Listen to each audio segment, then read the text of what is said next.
Friends, welcome to மாமா phone plus train. நான் நல்லா இருக்கேன், நீங்கள் எல்லோரும் நல்லா இருக்கீங்கன்னு நம்புகிறேன். இந்த விலாக் பார்த்திங்கன்னா Friday evening to Sunday night வரைக்கும், அதாவது நியூ இயர் நைட் வரைக்கும் கவர் பண்ணியிருக்கேன். நியூ இயர் அன்னைக்கு எடுத்த வீடியோ நெக்ஸ்ட் விலாகில் வரும். கொஞ்சம் துணியெல்லாம் இருந்துச்சு, துணி பாத்திரம்லாம் இருந்தது, காலையில் விளக்கி வச்சு பாத்திரம் அதெல்லாம் எடுத்து வச்சிட்ருந்தேன். துணியெல்லாம் மடித்து வச்சுட்டு வெளியில் கிளம்பலான்ட்டு ஒரு பிளானு. இவங்கெல்லாம் பார்த்திங்கன்னா வெளியில் கிளம்பிட்டாங்க.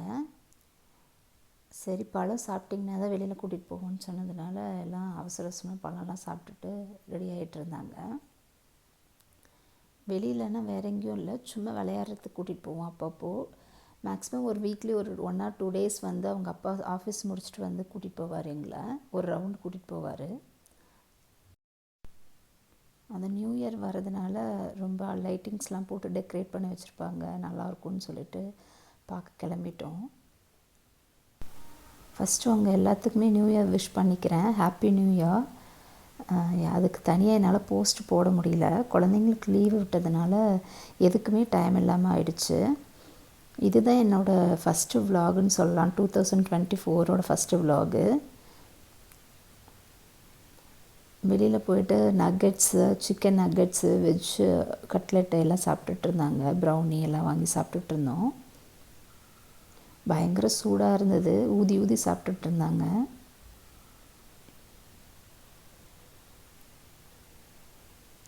நாங்கள் மேக்ஸிமம் பார்த்திங்கன்னா காருக்குள்ளேயே தான் எல்லாமே வாங்கி வச்சு சாப்பிடுவோம். ஏன்னா இவங்களை ஹோட்டலுக்கு ரெஸ்டாரண்ட்ஸ்க்கெலாம் கூட்டிகிட்டு போனோம்னா இவங்க வந்து அங்கே இருக்க பிளேட்ஸு, கண்ணாடி, கிளாஸ் எல்லாத்தையும் எடுத்து விளையாண்டுட்ருப்பாங்க. சம்டைம்ஸ்லாம் உடச்சிருக்காங்க.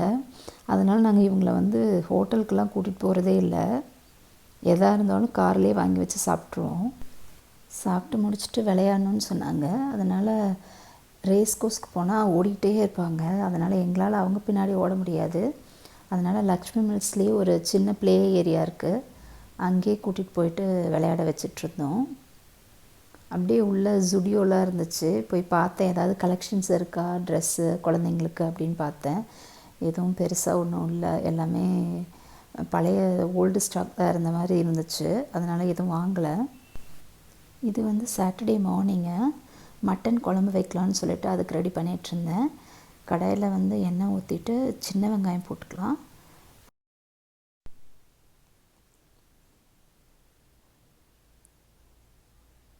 ஒரு கைப்பிடி அளவு கருவேப்பிலை போட்டுக்கலாம்.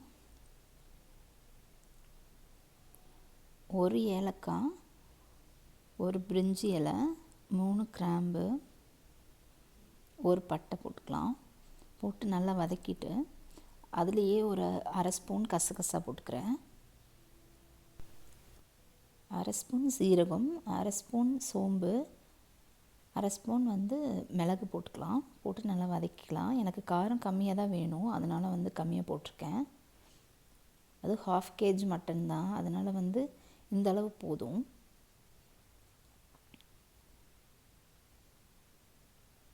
ரொம்ப வதங்கணுன்ட்டு இல்லை, ஓரளவுக்கு வதங்கினா போதும். இந்த மசாலா வதங்கினதுக்கப்புறம் அதை ஆற வச்சுக்கலாம். சைட்லேயே குழம்புக்கு ரெடி பண்ணிக்கிறேன். ஒரு குக்கரில் நல்லெண்ணெய் ஊற்றிக்கிறேன், ஒரு 3 ஸ்பூன் நல்லெண்ணெய், கொஞ்சமாக சின்ன வெங்காயம் போட்டுக்கிறேன். இது கொஞ்சம் வதங்கட்டும். நான் எல்லாத்துக்குமே மேக்ஸிமம் சின்ன வெங்காயம் தான் யூஸ் பண்ணுவேன். இதில் நான் கொஞ்சம் தான் வெங்காயம் போட்டிருக்கேன், ஏன்னா மசாலாவில் நம்ம போட்டு வதக்கியிருக்கோம். இந்த அளவுக்கு வதங்கினா போதும். அடுத்து இஞ்சி பூண்டு பேஸ்ட் போட்டுக்கிறேன். இஞ்சி பூண்டு பேஸ்ட் வாசம் போகிற வரைக்கும் நல்லா வதக்கணும், அப்போ தான் குழம்பு நல்லா டேஸ்ட்டாக இருக்கும்.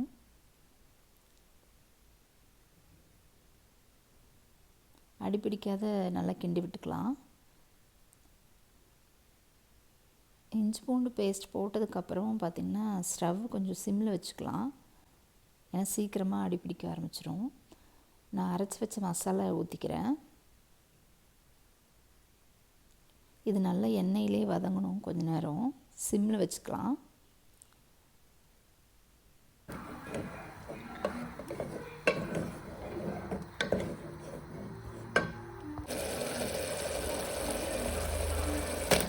ரெண்டு தக்காளி கட் பண்ணி போட்டுக்கிறேன். தக்காளி ரொம்ப போட்டால் புளிப்பாக இருக்கும், ஒரு தக்காளி கூட போட்டுக்கலாம்.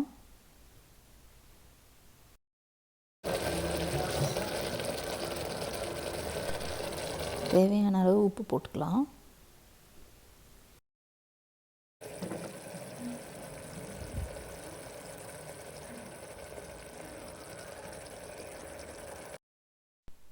பாருங்கள், நல்லா எண்ணெய் பிரிஞ்சு வந்திருக்கு. இப்போ 1 ஸ்பூன் மிளகாய்த்தூள், 1/2 ஸ்பூன் மஞ்சள்தூள், 2 ஸ்பூன் தனியாத்தூள் போட்டுக்கிறேன்.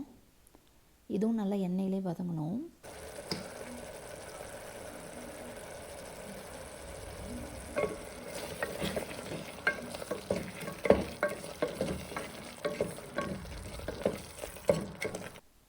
அரை கிலோ மட்டன் வந்து க்ளீன் பண்ணி வச்சுருக்கேன். இது இப்போ சேர்த்துக்கிறேன்.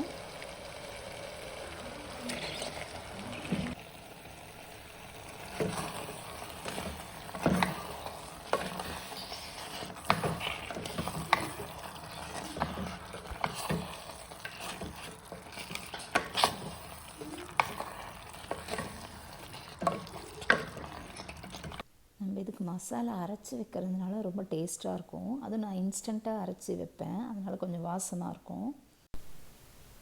இப்போ தேவையான அளவு தண்ணி ஊற்றி வேக வச்சுக்கலாம். நான் கொஞ்சமாக தான் ஊற்றுறேன். மட்டன் மூழ்கிற அளவுக்கு ஊற்றினா போதும். அதுக்கப்புறம் நீங்கள் ஓப்பன் பண்ணிவிட்டு தேவையான அளவு தண்ணி ஊற்றி கொதிக்க வச்சுக்கலாம். நான் குக்கர் மூடி போட்டு ஒரு 6 விசில் விட்டுக்கிறேன். இதுலேயே நல்லா வெந்துடும் மட்டனு. குக்கர் ஓப்பன் பண்ணி பார்த்தரலாம் வெந்துருச்சான்ட்டு. பாருங்கள், நல்லா எண்ணெய்லாம் பிரிஞ்சு வந்துருச்சு. மட்டனும் வெந்துருச்சு. நான் இப்போ கொஞ்சமாக மிளகுத்தூள் சேர்த்துக்கிறேன். மிளகு நான் வந்து கம்மியாக தான் போட்டேன் அரைக்கும் போது மசாலாவில், அதனால் இப்போ கொஞ்சம் மிளகுத்தூள் சேர்த்துக்கிறேன்.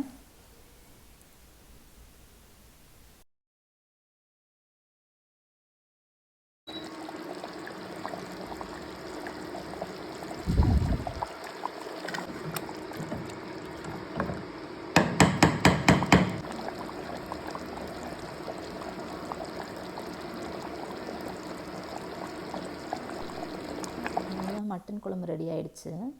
சாட்டர்டே என்னால் ஃபுல் டே கவர் பண்ண முடியல. இது வந்து சண்டே மார்னிங் எதுவுமே செய்யலை, வெளியில் போய் சாப்பிட்டுக்கலான்னு சொல்லிட்டு எந்திரிச்சு குளிச்சுட்டு கிளம்பிட்டோம். ஒரு 11 o'clock பக்கம் இருக்கும். எல்லாம் பசியில் இருக்காங்க, அதனால தான் ஸ்நாக்ஸ் சாப்பிட்டுட்டே வராங்க. எப்போவுமே சண்டே வந்து நாங்கள் வெளியில் தான் மார்னிங் எந்திரிச்சு போய் சாப்பிடுவோம். சாப்பிட்டு முடிச்சுட்டு கிராசரி எல்லாம் வாங்க வேண்டி இருந்தது, அது போய் வாங்கிட்டு வந்துடலான்னு சொல்லிட்டு கிளம்பணும். மதிய சாப்பாடு வந்து இஞ்சி தொக்கு பண்ணியிருந்தேன், அது பாப்பாவுக்கு போட்டு கொடுத்துட்டு நான் வந்து வெங்காயம் உரிச்சிட்ருக்கேன். 5 கிலோ வெங்காயம் வாங்கிட்டு வந்தார். எல்லாமே ரொம்ப ஈரமாக இருந்தது, அதனால் வெயிலில் காய வச்சு உரிக்கலான்னு சொல்லிட்டு டெய்லியும் கொஞ்சம் கொஞ்சமாக உரிச்சிட்ருக்கேன். இது நியூ இயர் நைட்டு பார்த்திங்கன்னா ஒரு 11:30க்கு கிளம்பணும் நாங்கள் வீட்டை விட்டு. சரி எப்படி இருக்குது வெளியில் போய் பார்க்கலாம் அப்படின்னு சொல்லிட்டு. ரொம்ப நல்லா இருந்துச்சு. எப்போவுமே எல்லா இயரும் குழந்தைங்க தூங்கிடுவாங்க, நாங்கள் கார்லேயே சுற்றி வருவோம். பட் இந்த இயர் குழந்தைங்க வந்து முழிச்சிட்ருந்தாங்க, ரொம்ப நல்லா என்ஜாய் பண்ணாங்க. பார்க்குற எல்லாத்துக்குமே நியூ இயர் விஷ் பண்ணிகிட்ருந்தாங்க. ஒரு 1 hour கண்டினியூஸாக கத்திக்கிட்டே இருந்தாங்க நியூ இயர் விஷ் பண்ணிவிட்டு. பசங்க ரொம்ப சேட்டை பண்ணிகிட்டு இருந்தாங்க. வண்டியில் அந்த சவுண்டு வச்சுட்டு பயங்கர ஃபாஸ்ட்டாக போயிட்டு, இது எல்லா வருஷமே நடக்கிறது தான். இந்த வருஷம் நாங்கள் கொஞ்சம் 2-3 hours பக்கம் ஆகிடுச்சு எங்களுக்கு வீட்டுக்கு வரத்துக்கு.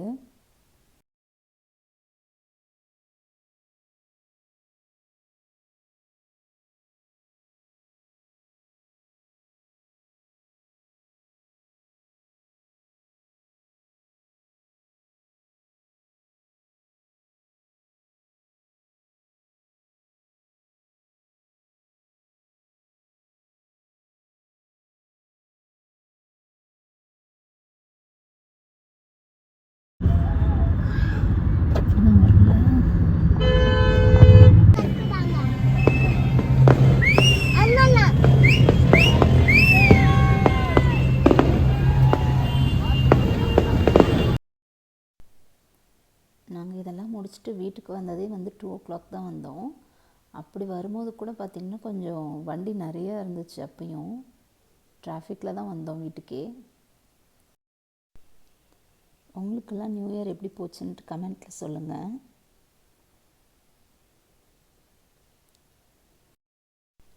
நிறைய பேர் வண்டியில் வந்து குழந்தைங்களுக்கு ஸ்வீட்ஸ்லாம் கொடுத்துட்ருந்தாங்க. அதனால் அவங்க சாப்பிட்டுட்டே என்ஜாய் பண்ணிகிட்ருந்தாங்க.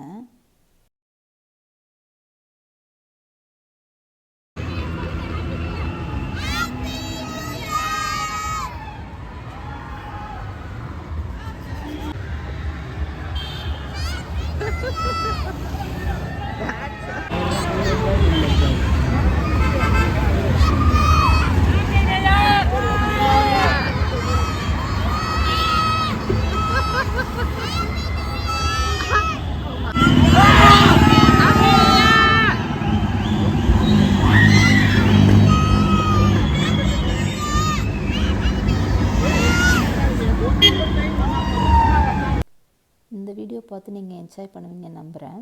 பிடிச்சிருந்தால் லைக் பண்ணுங்கள், ஷேர் பண்ணுங்கள், மறக்காமல் சப்ஸ்கிரைப் பண்ணுங்கள். நோட்டிஃபிகேஷன் பெல் பட்டன் ஆன் பண்ணிக்கோங்க. பாய், டேக் கேர். நெக்ஸ்ட் vlogல பார்க்கலாம்.